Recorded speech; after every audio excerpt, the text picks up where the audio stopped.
Hey everybody, Thomas Joseph here with another kitchen conundrum for you, a Thanksgiving conundrum. Are you in search of a perfectly juicy bird with a crisp golden skin? Well, I have a trick for you, and you will have your Thanksgiving bird on the table in a little over an hour. It's kind of an amazing thing, and that is spatchcocking a turkey.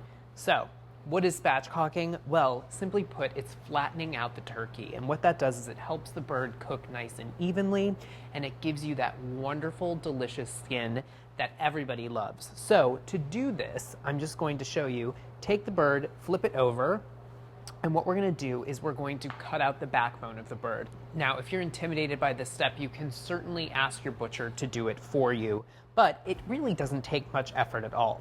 So, using a pair of kitchen shears, I also have a serrated knife which helps, you're going to follow along the backbone and cut as close as you can to it, all the way through. This is a very common thing that people do with chickens, and it's a little bit easier because the chicken backbone isn't as tough as a turkey, but if you are having problems with your kitchen shears, take a serrated knife, and this will make fast work of the job at hand. Saw down the back.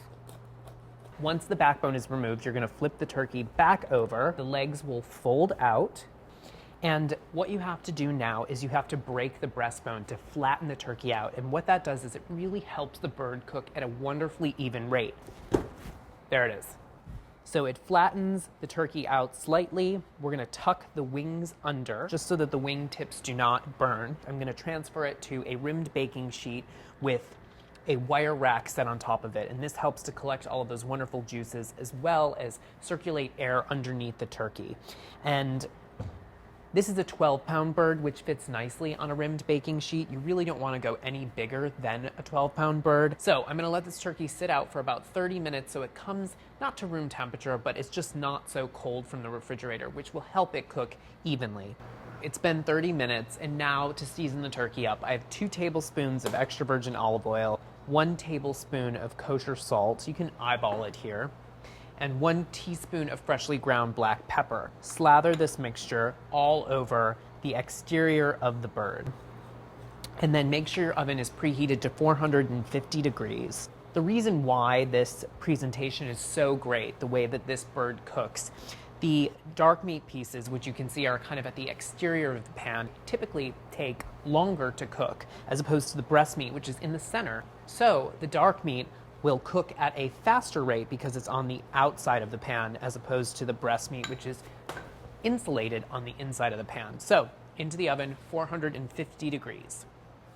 It's been about an hour and 10 minutes, and our turkey is perfectly roasted, so it's half the time. It's a really great time saver. Now, if you really want to shock your family, you can put the bird out on the platter just like this. It is kind of different, or you could carve it up just like you would any traditional turkey. I'm going to try and lift it up whole onto the platter. 2 wide spatulas really should do the job. So there you have it. Thanksgiving turkey in half the time with wonderfully roasted breast meat and perfectly cooked dark meat. I'm sure that you'll be cooking your Thanksgiving turkeys just like this from now on. Enjoy.